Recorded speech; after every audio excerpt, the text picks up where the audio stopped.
Hello dear students, आज हम लोग जो है ग्रामर का बहुत ही इम्पोर्टेंट टॉपिक डिस्कस करने वाले हैं, जिसे हम लोग जो है वॉइस बोलते हैं। तो स्टूडेंट, वॉइस में हम लोग जो है उसके बनाने का जो है कैसे चेंज करते हैं, एक्टिव वॉइस को हम लोग जो है कैसे पैसिव में चेंज करते हैं, तो हम लोग उसी पर डिस्कस करने वाले हैं। तो सबसे पहले हम लोग जो डिस्कस करने वाले हैं वो जो है इंडेफिनिट टेंस के बारे में हम लोग जो है यानी कि डिस्कस करेंगे। तो इंडेफिनिट टेंस में हमारे पास दो आते हैं, एक प्रेजेंट होता है और दूसरा जो है पास्ट होता है। तो सबसे पहले हम लोग जो है बनाने के तरीका पर ही इसके डिस्कस करेंगे और सेंटेंस के ज़रिए ही हम लोग एग्जांपल से ही समझते चलेंगे। तो स्टूडेंट देखिए, एक्चुअल में ये जो है आपको एक सेंटेंस यहाँ पे दिया है, ही ईट्स ए मैंगो। ठीक है स्टूडेंट, ये देख सकते हैं आप यहाँ पर। तो ही ईट्स ए मैंगो जो है, सबसे पहले देखिए यहाँ पे कुछ चीज़ें हम लोग जो है इसके बारे में जान लेते हैं। तो ये देखिए, ये एक्चुअल में क्या है, ये जो है ही जो है आपको सब्जेक्ट, इसको क्या बोलते हैं, सब्जेक्ट बोलते हैं। ठीक है, और ए मैंगो जो है यहाँ पे इसको हम लोग ऑब्जेक्ट बोलते हैं। तो जब भी आपको जो है बनाना होगा एक्टिव से पैसिव, ठीक है, एक्टिव से पैसिव, तो हम लोग क्या करेंगे, एक्टिव से पैसिव बनाने के लिए हम लोग सब्जेक्ट को ऑब्जेक्ट की जगह लिखेंगे, और यानी कि ऑब्जेक्ट को सबसे पहले तो हम लोग सब्जेक्ट के जगह पर लिखेंगे। ठीक है, और उसके बाद क्या करेंगे हम लोग कि जो भी ये V1 होता है हमारे पास, यानी कि जो सेंटेंस होता है उसमें जो V1 होता है तो उसके अकॉर्डिंग, ठीक है, इज़ आर एम जो है, इज़ आर एम, ठीक है, इसको हम लोग यूज करेंगे सब, यानी कि ऑब्जेक्ट के अकॉर्डिंग हम लोग जो है क्या करेंगे, इज़ आर एम का यूज करेंगे स्टूडेंट। दूसरा जो है हम लोग क्या करेंगे कि जो V3 V2 अगर होगा, अगर सेंटेंस में V2 होगा तो हम लोग वाज वेयर का यूज़ करेंगे। अगर सेंटेंस, और फिर क्या है तीसरा जो है, तो V1 और V2 को जो है हम लोग को V3 में चेंज कर देना है। ठीक है, वर्ब का तीसरा फॉर्म लगेगा। उसके बाद हम लोग बाई का यूज़ करेंगे, और उसके बाद सब्जेक्ट का ऑब्जेक्टिव केस हम लोग जो है लिखेंगे। तो इस तरह से ये हम लोग क्वेश्चंस को बनाएंगे, हम लोग जो है चेंज करेंगे वॉइस को। तो स्टूडेंट, यहाँ पर आप देखिए एक सेंटेंस हमारे सामने, ही इट्स ए मैंगो, तो इसमें ही जो है वो क्या है, सब्जेक्ट है, और ये ए मैंगो क्या है, तो ये जो है ऑब्जेक्ट है। तो हम लोग क्या करेंगे, ऑब्जेक्ट को सबसे पहले तो हम लोग सब्जेक्ट की जगह लिखेंगे। तो इस तरह से हम लोगों ने क्या लिखा, ए मैंगो। ठीक है स्टूडेंट, ए मैंगो। अब उसके बाद ए मैंगो के अकॉर्डिंग जो है यहाँ पे हम लोग इज़ आर एम में से इज़ का यूज़ करेंगे। फिर उसके बाद ईट यहाँ पे V1 है, इसको हम लोग V3 में लिखते हैं, तो ये ईटन का यूज़ किया गया है। फिर उसके बाद बाई का हम लोग को यूज़ करना है, बाई लगा दिए। उसके बाद हम लोगों को क्या करना है, तो ही का ऑब्जेक्टिव केस जो होगा वो हिम होता है, ही का ऑब्जेक्टिव केस हिम होता है। तो इस तरह से आप लोग जो आसानी से प्रेजेंट इंडेफिनिट टेंस को बना लेंगे। दूसरा हम लोग जो है डिस्कस करने वाले हैं इम्परफेक्ट टेंस के बारे में। तो इम्परफेक्ट टेंस में स्टूडेंट क्या है, तो इम्परफेक्ट टेंस में स्टूडेंट सबसे पहले हम लोग को यहाँ पे भी वही काम करना है। सबसे पहले तो ऑब्जेक्ट को हम लोग आगे लाएंगे, ऑब्जेक्ट को आगे लाएंगे। इस सेंटेंस से पहले पहचान करते हैं, ये आपका सब्जेक्ट है और ये ए लेटर जो हमारे पास ऑब्जेक्ट है। तो पहला हमको काम यही करना है कि जो ऑब्जेक्ट होगा उसको हम लोग सब्जेक्ट की जगह पे लिखेंगे।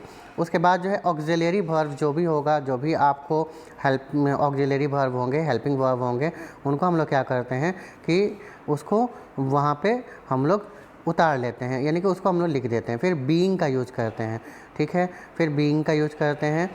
उसके बाद V3 का हम लोग यूज़ करते हैं, और फिर बाई का यूज़ तो करना है, और फिर सब्जेक्ट का जो होता है ऑब्जेक्टिव केस। तो जो यहाँ पर था, देखिए यहाँ पर फर्स्ट में आपको दिखा है कि V3 का यहाँ पे भी यूज करना है, इसमें V3 का यूज करना है, बाई का यूज करना है, और ऑब्जेक्टिव केस का यूज करना है। तो ये जो है आपको दोनों में कॉमन आपको दिखाई दे रहा है स्टूडेंट, यानी कि ये प्रोसेस आपको करना है। फिर उसके बाद हम लोग देखते हैं स्टूडेंट, एक एग्जांपल लेते हैं, uh I am writing a letter. ठीक है, ए लेटर जो है यहाँ पे ऑब्जेक्ट हो गया स्टूडेंट, तो इसको हम लोग सबसे पहले क्या करेंगे, आगे लिखेंगे। तो ये हो गया ए लेटर। अब ए लेटर के अकॉर्डिंग हम लोग क्या करेंगे, इज़ का यूज़ करेंगे। ठीक है, ए लेटर।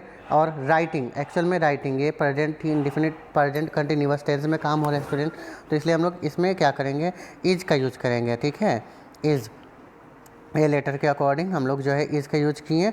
और फिर क्या करेंगे हम लोग, बीइंग, बीइंग का यूज करना है कंटिन्यूअस टेंस में। और उसके बाद क्या करना है, V3 लिखना है।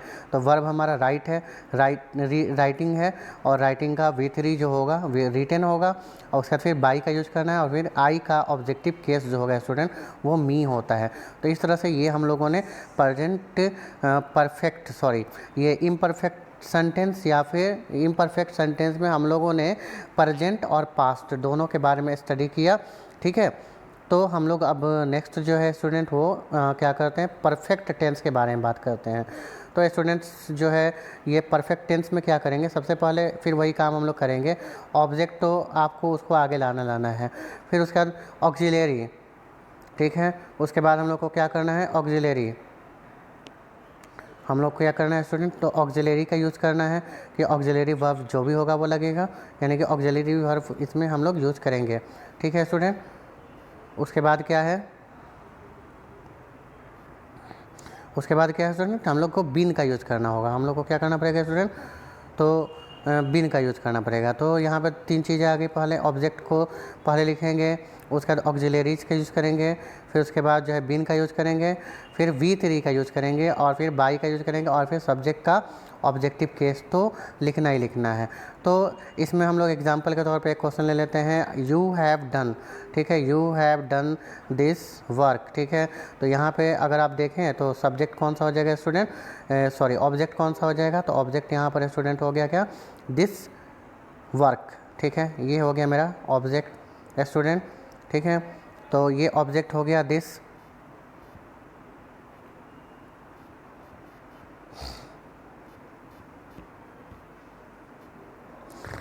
तो यहाँ पे स्टूडेंट देखिए, तो ऑब्जेक्ट हमारा हो गया दिस वर्क। ठीक है, इसको हम लोग सब्जेक्ट बना लेंगे, तो लिख लेंगे यहाँ पे दिस वर्क। उसके बाद हम लोगों को वर्क यानी कि ये सिंगुलर है, तो इसलिए हम लोग इसका यूज करेंगे, हैज़ का यूज़ करेंगे। ठीक है, तो हैज़ का हम लोगों ने यूज़ किया। फिर उसके बाद क्या करना है स्टूडेंट, तो बीन का यूज़ करना है। उसके बाद V3 का यूज़ करना है, यानी कि डू का V3 डन हुआ, और फिर जो है बाई लिखना है, और उसके बाद ये यू। ठीक है, यू का ऑब्जेक्टिव केस यू ही होगा। यू का ऑब्जेक्टिव केस क्या होगा स्टूडेंट, यू होगा। तो इस तरह से ये क्वेश्चन भी हमारा हो गया। अब हम लोग जो है इसमें क्या करते हैं कि अगले टॉपिक में हम लोग जो है नेक्स्ट सीखेंगे कि आगे क्या करना है स्टूडेंट। तब तक के लिए keep smile on your face.